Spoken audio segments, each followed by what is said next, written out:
가르쳐 주신 율법. 여러분, 요즘에 야외 활동을 할 때 확인하는 게 있어요. 제가 어렸을 때는 이런 거 확인한 적이 없었는데 요즘에는 꼭 확인을 합니다. 뭘 확인하죠? 미세먼지 예보. 우리는 일기예보만 확인하지 않고 미세먼지 예보하는 시대를 살아가고 있어요. 그죠? 요즘 봄철 되면은 더 극심하죠. 황사라는 것 때문에 또 우리가 미세먼지 농도를 확인하면서 살아가는 시대가 됐어요. 그러니까 밖에 나가기 전에 우리가 미세먼지가 어느 정도나 되지? 이걸 그러니까 확인하고 그래서 우리가 외출을 해요. 왜 미세먼지 예보를 확인합니까? 이 미세먼지라는 것이 눈에 보이지는 않는데 이 입자가 아주 작은 먼지잖아요. 그런데 이것이 우리에게 해를 끼친다는 거예요. 이 먼지가 공기 중에 있다가 우리가 호흡하는 중에 그 미세먼지가 우리의 호흡기를 통해서 들어오면 이게 우리의 건강에 나쁜 영향을 미친다라는 거죠. 뭐 눈에 눈병도 생기게 만들고 때로는 비염도 일으키고 그리고 또 천식 같은 질병도 일으키고 또 폐 속에 들어가 가지고 뭐 폐 쪽에 안 좋은 영향을 미친다. 그래가지고 미세먼지가 많은 날에는 우리가 뭘 써요? 마스크 쓰고 다니죠. 또 집집마다 또 요즘에 있는 게 있어요. 뭐가 있죠? 그렇죠. 공기청정기를 또 집집마다 또 다 참 시대가 그렇게 돼버렸어요. 그죠? 뭐 지난주에는 미세먼지가 하도 심해가지고 야구 경기도 못 하더라고요. 그런 정도로 심각한 미세먼지에 대한 경각심을 우리들에게 보여주고 있어요. 그러니까 미세먼지가 나쁨 이상이 되면 우리가 야외 활동도 이렇게 삼가는 그런 모습을 우리가 보게 됩니다. 이 미세먼지가요, 인체에 나쁜 영향을 미치기 때문에 이 환경부에서 국민들의 안전을 위해서 매일 미세먼지 측정해서 등급을 알려줍니다. 미세먼지의 농도를 pH 10으로 해서 농도를 4가지 기준으로 이렇게 나누어서 0에서 30이면 좋음, 31에서 80이면 보통, 81에서 150이면 나쁨, 151 이상이면 매우 나쁨. 근데 지난주에 저 남부지방에는 300이 됐다고 하더라고요. 그래가지고 야구 경기가 취소가 됐어요. 그 정도로 이제 미세먼지가 아주 심각한 시대를 살아가고 있어요.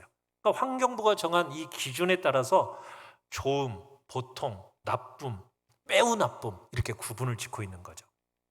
자, 이렇게 미세먼지의 정도를 나누는데 환경부가 정한 기준이 있는 것처럼 여러분, 우리가 삶을 살아감에 있어서도 기준이 필요합니다. 기준. 자, 어떤 것을 기준으로 해서 우리의 삶이 좋음 혹은 나쁨, 여러분 이렇게 구분할 수 있을까요? 우리의 삶의 좋음과 매우 나쁨, 뭘로 기준을 정하죠? 그렇죠. 신명기 오늘 4장 말씀을 통해서 하나님이 우리에게 말씀을 하세요. 뭐라고요? 같이 한번 읽어봅시다. 시작. 하나님의 말씀이 삶의 기준입니다. 하나님의 말씀이 삶의 기준입니다. 우리가 지난 시간에 하나님께서 이스라엘 백성들을 가나안 땅으로 인도하시기 위해서 이제 광야를 걷고 이제 가나안 땅을 앞두고 가데스 바네아라는 그곳에서 정탐꾼 12명을 파송을 합니다. 그래서 40일 동안 12명이 쫙 정탐을 하고 돌아왔어요. 돌아와서 보고를 했어요. 어떻게 보고했죠? 잘했죠? 다 잊어버리셨어요? 자, 보고를 했을 때 그들이 땅은 진짜 좋은 땅이었어요. 어느 정도로 좋은 땅이었습니까? 포도송이 하나를 두 장정이 어깨에 메고 올 정도로 그 정도로 정말 비옥한 땅이었어요. 그런데 그곳에 살고 있는 사람들은 어떤 사람이에요? 키가 3m짜리들이야 다. 그러니 성읍도 얼마나 견고해요. 그래서 이 사람들이 그들과 우리를 비교할 때 뭐라고 그랬어요? 우리는 뭐다? 메뚜기다. 메뚜기다. 그래가지고 메뚜기 컴플렉스에 걸려버렸어요. 그래가지고는 우리는 못 들어간다. 우리를 죽이려고 여기까지 인도했느냐 하면서 막 모세를 원망하고 하나님을 원망하죠. 그렇게 원망을 하는 중에 막 모세를 죽이려고까지 돌을 들어서 막 그러지 않습니까? 그렇게 하다가 결국 하나님께서 심판을 내리시죠. 결국 하나님께서 어떤 심판을 내리셨어요? 40일 동안 정탐한 이 일수를 연수로 바꿔서 40년 동안 광야를 방황하다가 그 광야에서 다 죽을 것이다. 그런데 누구만? 두 사람. 누구였죠? 여호수아와 갈렙만이 살아남아서 그 땅에 들어갈 거다. 이렇게 말씀을 하셨어요. 자, 우리 신명기 1장 35절 36절 우리 같이 한번 읽어봅시다. 시작. 이 악한 세대 사람들 중에는 내가 그들의 조상에게 주기로 맹세한 좋은 땅을 볼 자가 하나도 없으리라. 오직 여분네의 아들 갈렙은 온전히 여호와께 순종하였은즉 그는 그것을 볼 것이요 그가 밟은 땅을 내가 그와 그의 자손에게 주리라. 이스라엘의 그 원망과 완악한 마음을 보신 하나님께서 그들을 심판하셨죠. 그러나 하나님의 말씀 가운데 출애굽한 1세대들은 다 광야에서 죽었지만 1세대 중에 누구만? 여호수아와 갈렙만은 가나안 땅에 들어갈 수 있었어요. 이유가 뭐예요? 그들만이 오직 믿음으로 온전히 하나님께 순종했기 때문이었어요. 그래서 이들만 가나안 땅에 들어갈 수 있게 되죠. 여러분, 광야에서 많은 사람들이 죽었어요. 몇 명이 잊었어요? 우리가 민수기에서 처음 계수를 했을 때 몇만 명이었죠? 20세 이상만 60만 명 이상이었어요. 그러면 60만 명 이상이 다 죽었다는 얘기예요. 그러면 이제 몇 명이나 살아남았을까요? 다시 계수를 해봤더니 여전히 60만 명이에요.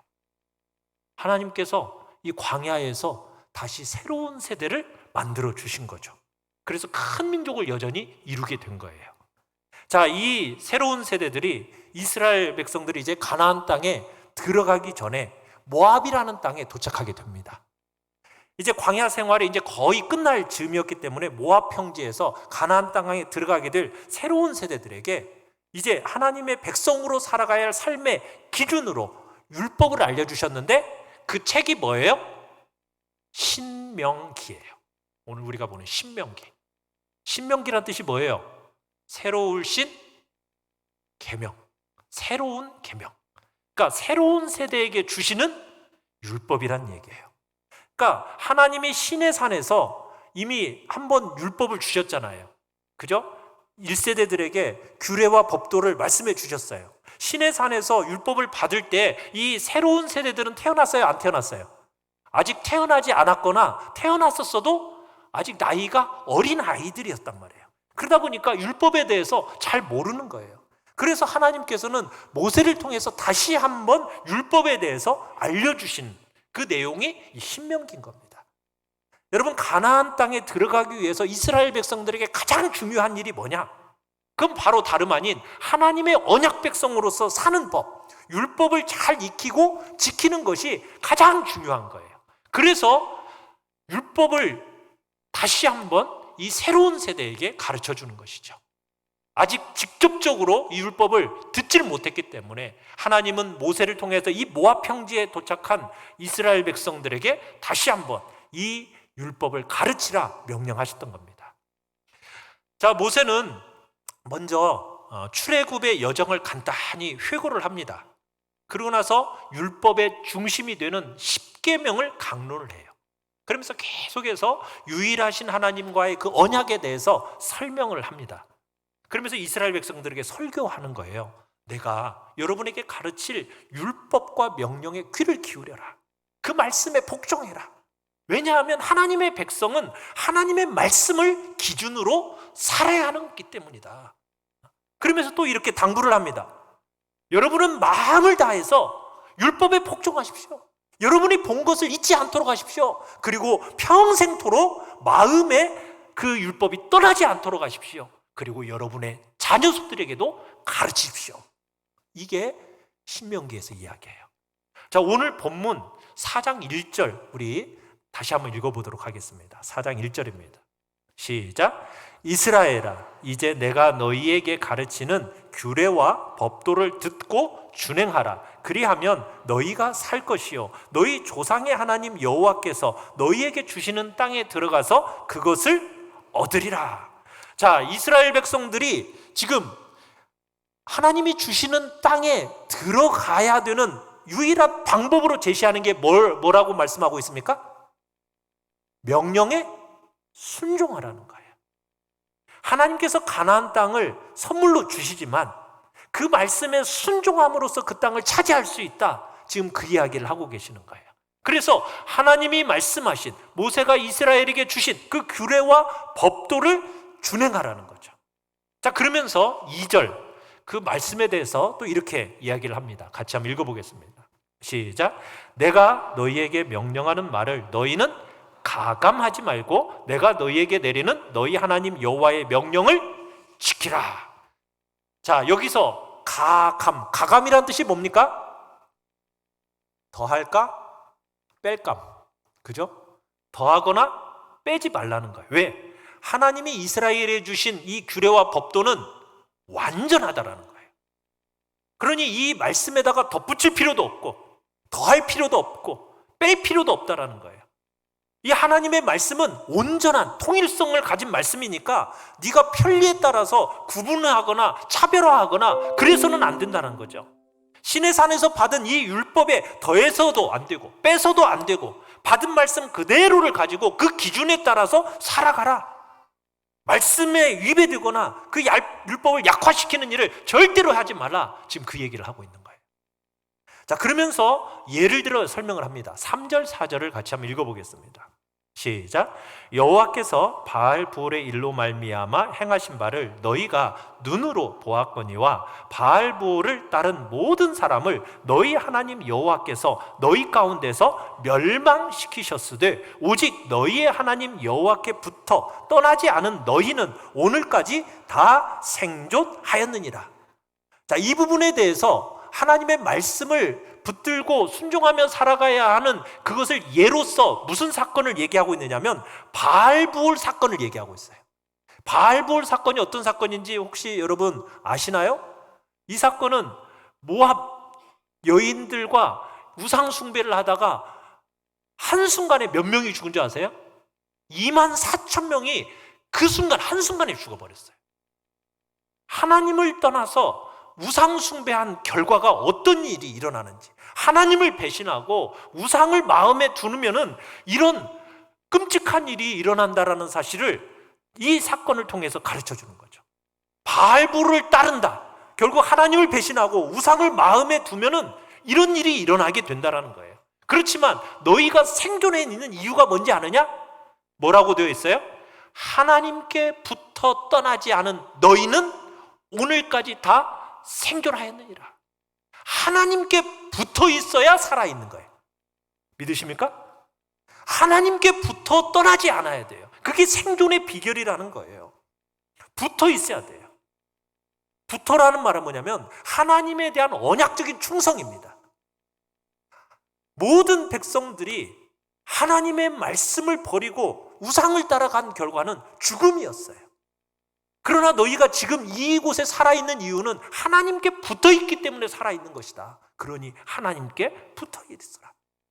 너희들이 가나안 땅에 들어갈 수 있는 그 기준은 너희들 각 개인의 어떤 능력으로 되어지는 것이 아니라 어떤 너희들의 가문과 관계에 있는 것도 아니고 사회에 대한 어떤 기여도에 있는 것도 아니고 하나님께 붙어있느냐 붙어있지 않느냐 떠나있느냐 여기에 기준이 되는 거예요.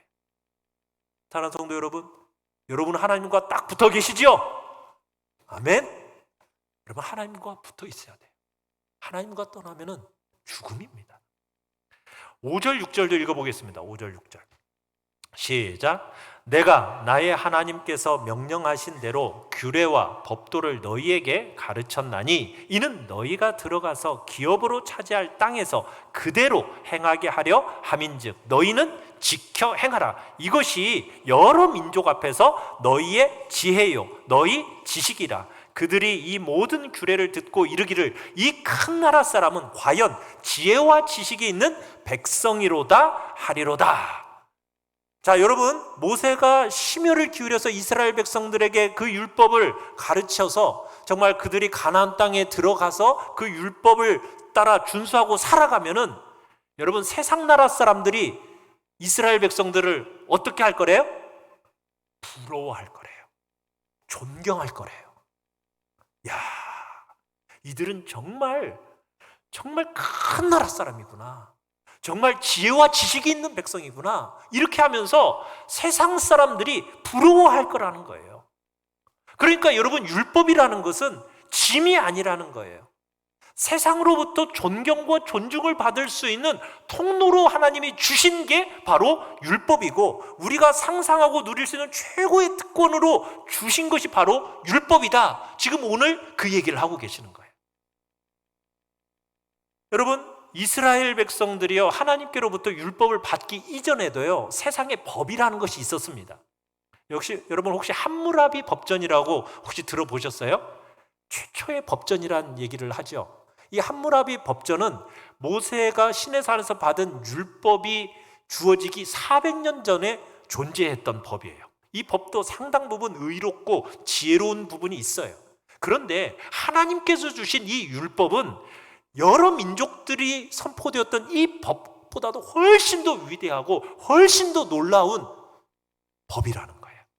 그래서 세상 나라 사람들이, 세상 민족들이 그 법을 보고 놀랄 것이고, 하나님의 위대하심에 놀랄 것이고, 그리고 그 말씀을 순종하고 적용하면은 그 모습을 보고, 야, 슬기 있는 사람이네, 지혜 있는 사람이네 하면서 다른 나라 민족들이 어떻게 할 거다? 칭찬할 거다라고 지금 얘기하고 있는 거예요. 여러분, 하나님의 말씀이 언제 세상 가운데서 빛으로 드러나겠어요? 바로 우리가 하나님의 말씀에 순종할 때, 그 말씀이 우리의 삶에 드러날 때, 세상 사람들이 그 모습을 보고 지혜 있는 사람이라고, 슬기 있는 사람이라고 그렇게 칭찬하고 그들을 높이게 된다는 거예요.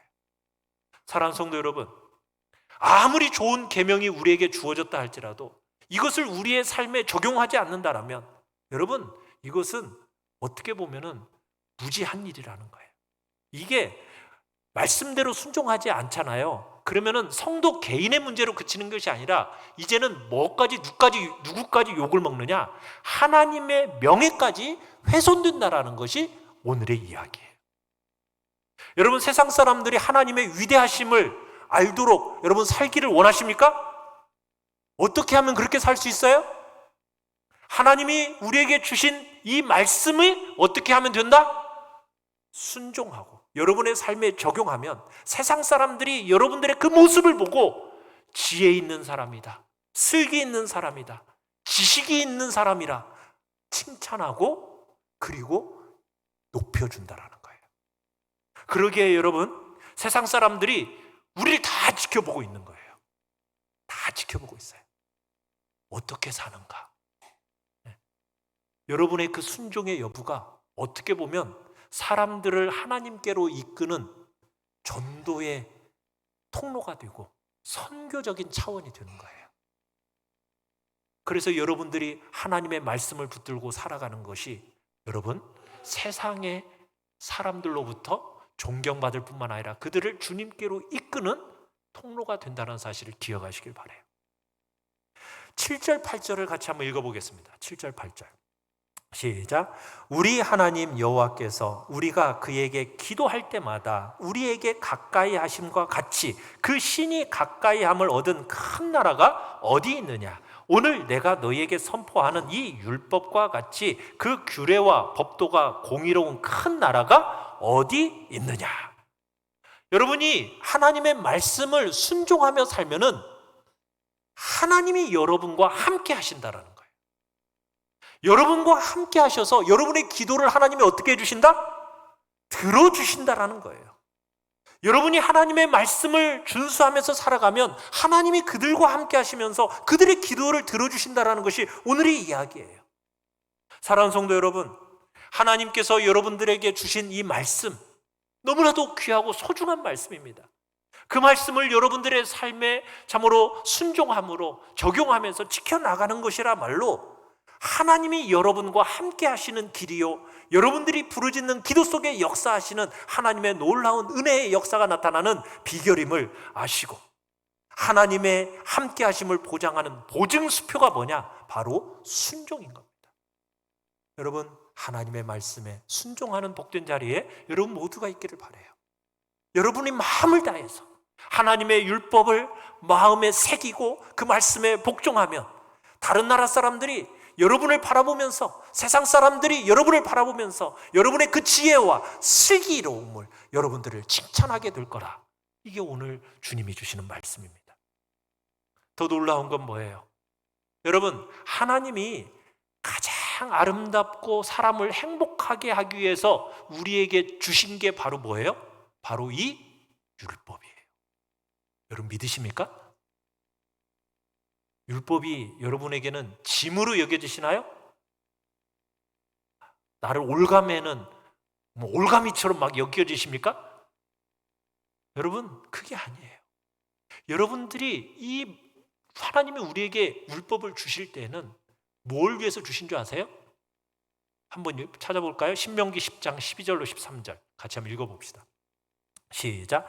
이스라엘아, 내 하나님 여호와께서 내게 요구하시는 것이 무엇이냐? 곧 내 하나님 여호와를 경외하여 그의 모든 도를 행하고 그를 사랑하며 마음을 다하고 뜻을 다하여 내 하나님 여호와를 섬기고 내가 오늘 내 행복을 위하여 내게 명하는 여호와의 명령과 규례를 지킬 것이 아니냐. 여러분, 저기 여호와의 그 명하는 명령과 규례가 무엇을 위해서 우리에게 주셨다고요? 우리의 행복을 위해 주셨다고요. 행복을 위해서. 믿으십니까? 여러분을 올가매려는, 여러분을 힘들게 만드는 여러분 그런 명령과 규례로 주신 게 아니에요. 여러분의 행복을 위해서 주신 게 바로 이 율법입니다. 모세가 강론한 율법에 나타난 하나님의 의도가 바로 그거예요. 우리의 행복을 위해서라는 거예요. 행복을 위해서. 인간이 가장 행복할 때가 언제일까요? 바로 하나님의 말씀을 따라 살 때 우리 인간이 가장 행복하도록 하나님은 지으셨습니다. 그렇게 창조하셨어요. 우리를 창조하셨을 때 여러분, 하나님의 최대 관심사는 뭐냐면 자기 백성들이 행복해지는 것이 하나님의 최대 관심사예요. 어떻게 하면 저들이 행복하게 살 수 있을까? 어떻게 하면 행복하게 살도록 내가 해줄까? 그래서 하나님이 우리에게 주신 게 뭐라고요? 율법이라고요. 하나님의 말씀이라고요. 우리의 행복을 위해서 주신 게 하나님의 말씀이에요. 우리가 이 하나님의 말씀과 명령과 규례를 지키는 길이야말로 우리가 참된 행복과 기쁨을 누릴 수 있는 방법이라고 주님은 우리에게 말씀하고 계시는 거예요. 믿으십니까? 여러분, 기차가 언제 제일 안전하죠? 기차가 언제 제일 안전해요? 철로를 따라 갈 때 가장 안전한 거예요.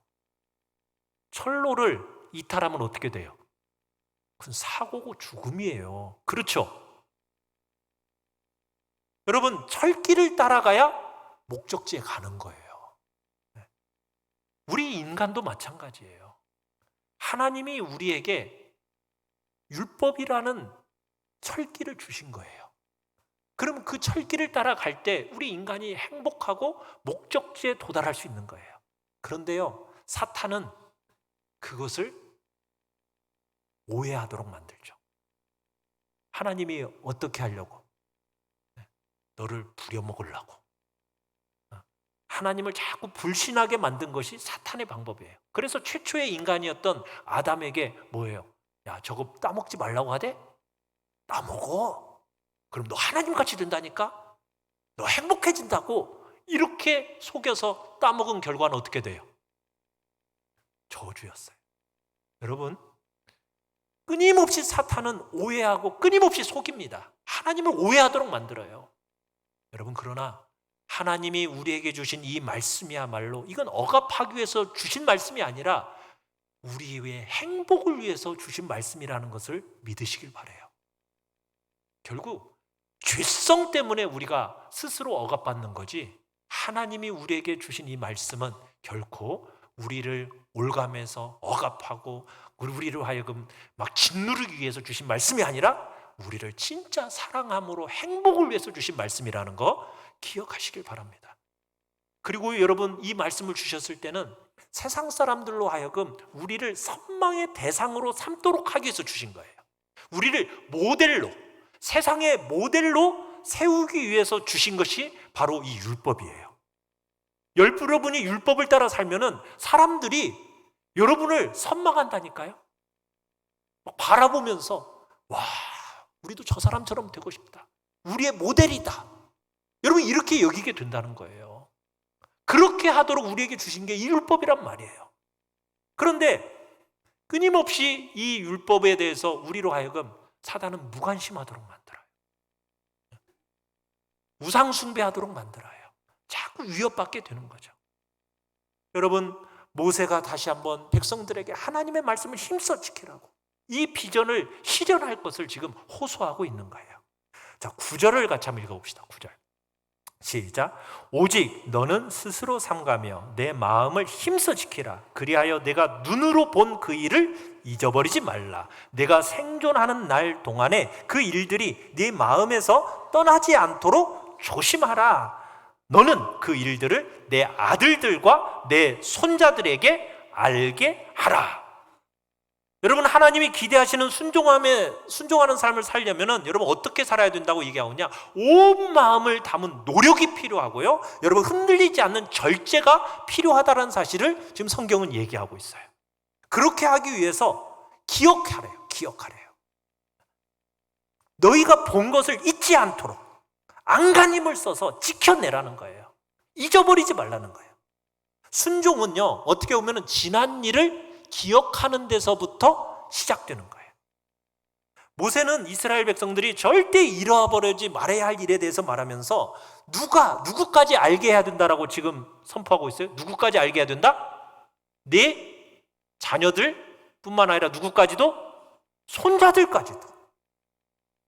말씀에 대한 순종은 여러분 개개인에게만 주어지는 게 아니라는 거예요. 공동체적입니다. 여러분 개인만 나 순종하고 나는 순종 잘해서 잘 살, 이렇게 하면 끝나면 돼요, 안 돼요? 안 돼요. 여러분과 여러분의 자녀들과 여러분들의 손자 손녀들과 그 이후의 모든 여러분의 세대들, 다음 세대들, 그 세대들이 공동체적으로 이 말씀에 순종하도록 이끌어야 할 책임이 우리에게 있다라는 사실이에요. 근데 이스라엘 역사는 적나라하게 우리에게 보여줘요. 여러분, 이스라엘에게 있어서 제일 괴롭힘 가장 큰 문제가 뭔지 아세요? 기억상실증이에요. 기억상실증. 뭐라고요? 기억상실증.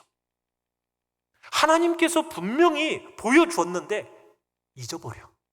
너무 쉽게 잊어버려. 그죠? 우리 코로나 얼마 안 지났잖아요. 다 잊어버렸죠? 네. 얼마나 쉽게 잊어버린지 몰라요. 하나님께서는 정말 모세의 강론을 듣고 있는 이 사람들이 자손 대대로 죽기까지 순종할 것을 다짐을 했어요. 그런데 시간이 지나면서 그 다짐을 잊어버리는 거예요. 그리고는 순종하지 않는 거예요. 여러분, 이거 순종한다고 마음 먹는다고 해서 이게 쉽게 되어질 문제가 아니에요. 내가 어떤 대가도 지불하겠다라는 여러분 그런 대가 지불의 마음까지 먹으면서 순종하겠다라는 자세로 가야만이 이게 순종이 가능한 겁니다.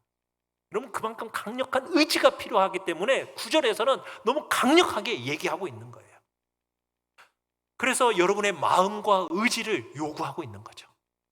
여러분, 모세가 이처럼 이스라엘 백성들에게 절대적인 순종을 권면하는 이 근거가요, 9절에 보시면은 이런 표현을 쓰고 있어요. 내가 눈으로 본 그 일을 잊어버리지 말라.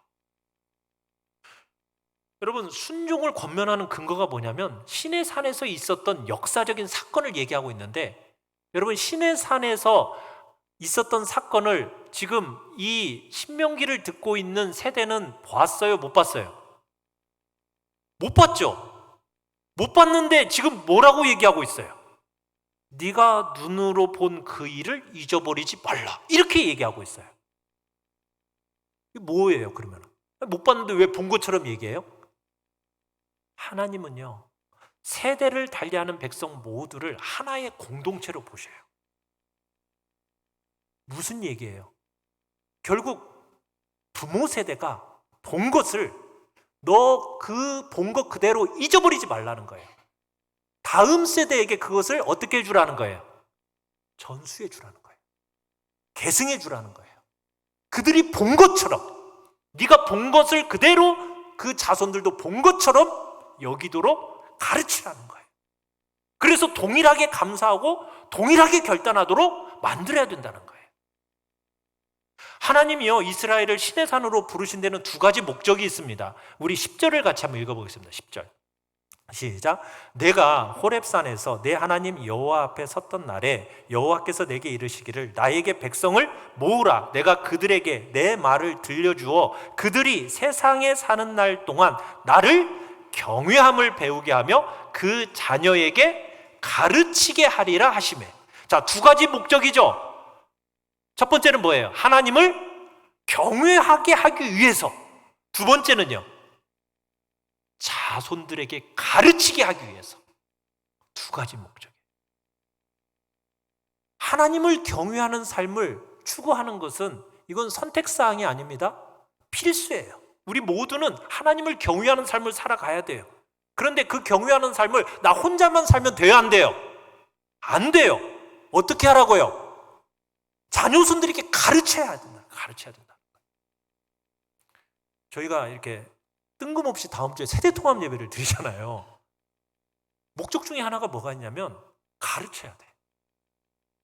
부모들이 예배 드리는 법을 가르쳐야 돼요. 이게 너무 단절되어 있다 보니까, 그죠? 애들은 어떻게 예배를 드리는지, 우리의 예배를 과연 애들이 과연 이게 받아들일 수 있는 건지. 찬송가를요, 애들이 한 번이라도 부르나요? 혹시 집에서 찬송가 불러주세요? 안 부르죠? 네. 그러면은 교회 와서 찬송가를 애들이 부를 일이 있어요, 없어요? 밑에서는요, 이 찬송가를 부르질 않아요.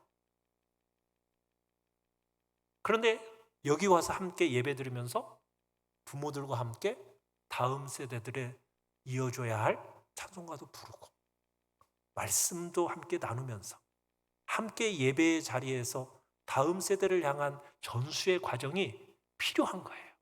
가르쳐야 된다는 거예요. 그래서 이제 우리 교육자들도 같이 한 마음이 돼서 이게 정말 세대적인 통합이 이루어지면서 믿음의 세대를 이어가는 일이 너무 중요하다는 사실 속에서 우리가 함께 이 일을 해나가는 거예요. 여러분, 모세는 이스라엘이 시내산에서 본 것을 잊지 말라는 거예요. 잊지 말라는 거예요. 근데 뭘 봤어요? 우리 11절 12절 한번 봅니다. 11절 12절 시작.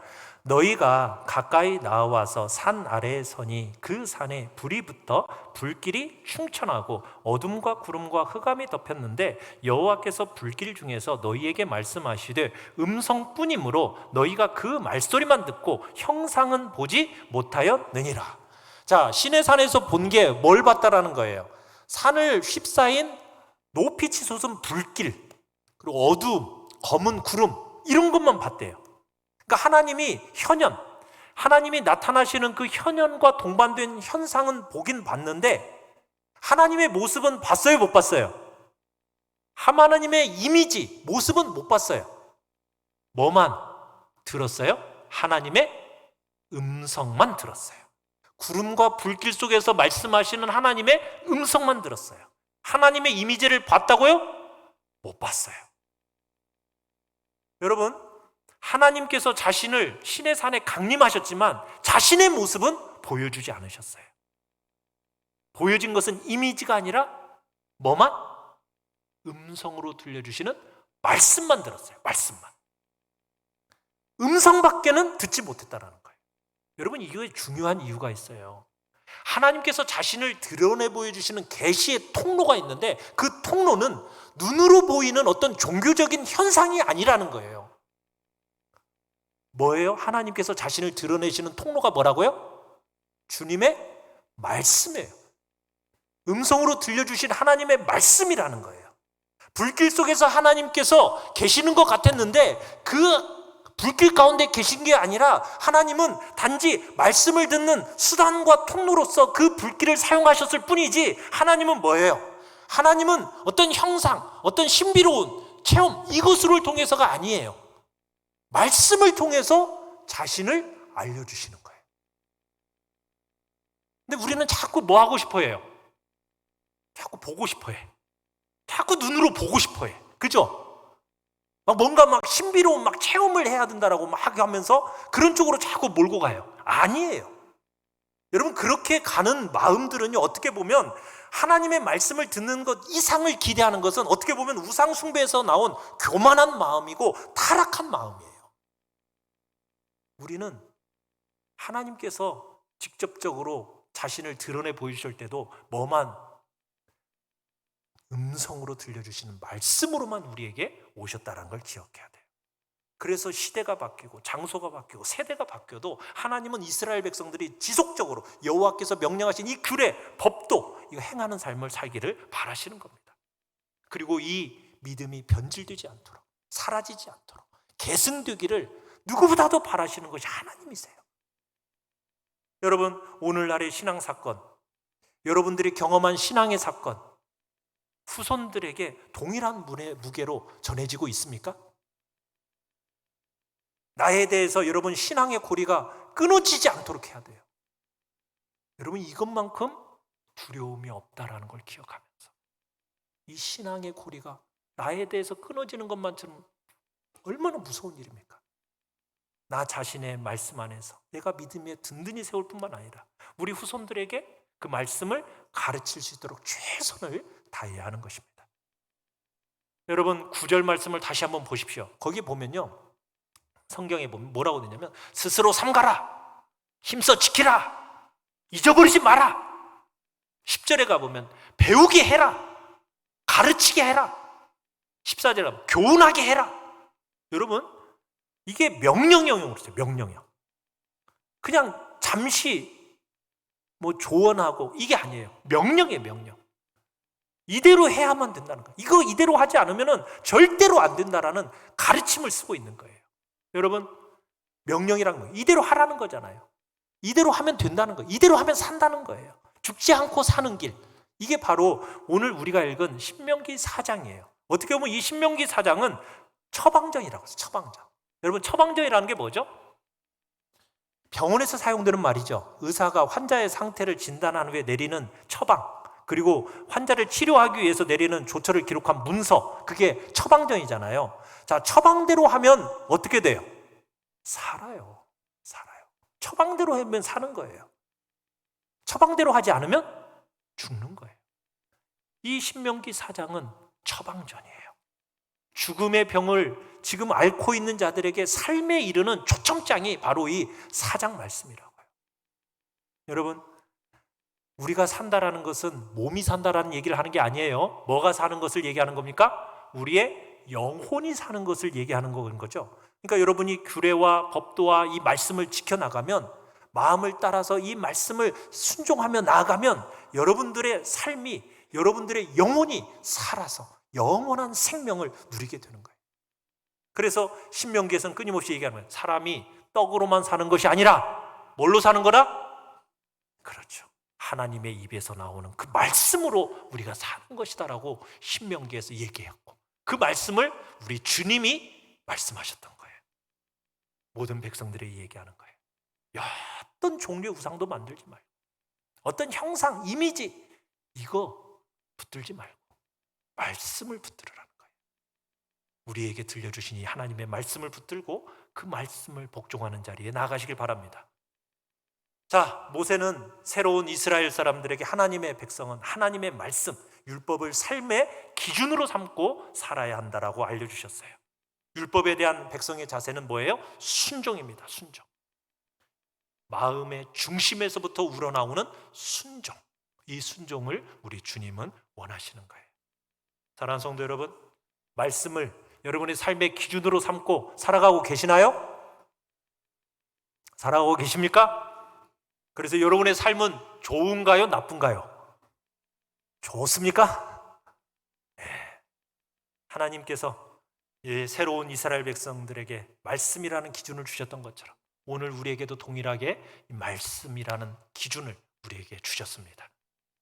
말씀을 기준으로 여러분의 삶을 살아감으로 세상 사람들로부터 존경과 인정받고 슬기롭고 지혜로운 사람이라는 정말 모델이라고, 내 삶의 모델이라고 인정받는 복된 자리에 여러분 모두가 있기를 간절히 바랍니다. 자, 우리 말씀 같이 한번 앞에 읽어볼까요? 시작. 하나님의 말씀이 삶의 기준입니다. 삶의 기준입니다. 우리 같이 찬양하며 기도하겠습니다. 주님 말씀하시면 제가 나아가겠고 주님의 뜻이 아니라면 제가 멈춰 서겠습니다. 나의 가고 서는 것은 주님의 뜻에 있으니 오 주님 나를 이끌어 달라고 주님 앞에 순종을 통해 나아가겠다고 결단하면서 우리 찬양하고 기도하겠습니다.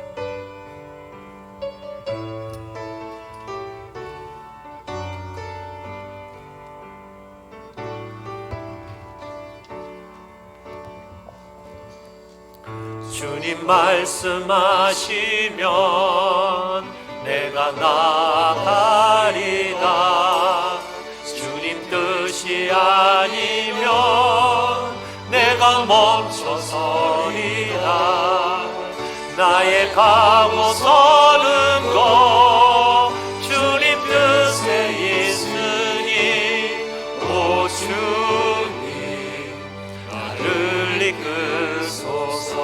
주님 말씀하시면 주님 말씀하시면 내가 나가리다. 주님 뜻이 아니면 내가 멈춰서리다. 나의 가고 서는 것 주님 뜻에 있으니 오 주님 나를 이끄소서. 뜻하신 그곳에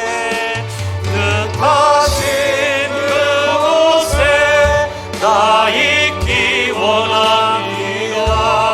이끄시는 대로 순종하며 살리니 연약한 내 영혼 통하여 일하소서. 주님 나라와 그 뜻을 위하여 뜻하신 그곳에 나 있기 원합니다. 이끄시는 대로 순종하며 살리니 연약한 내 영혼 통하여 일하소서. 주님 나라와 그 뜻을 위하여 오 주님 나를 이끌소서. 우리 시간 합심해서 같이 기도하며 나아갑시다. 여러분은 여러분의 삶의 기준을 하나님의 말씀으로 삼고 살아가고 계십니까? 아니면은 세상의 흐름과 유행을 따라 살아가고 계십니까? 하나님의 말씀을 여러분을 올가매고 여러분을 힘들게 만드는 그런 것으로 혹여나 여기고 있는 것 있었다면 우리 시간 회개합시다. 하나님의 말씀은 우리의 행복을 위해서 주어졌다라는 사실, 우리가 하나님의 말씀을 따라 살아갈 때 그것이 가장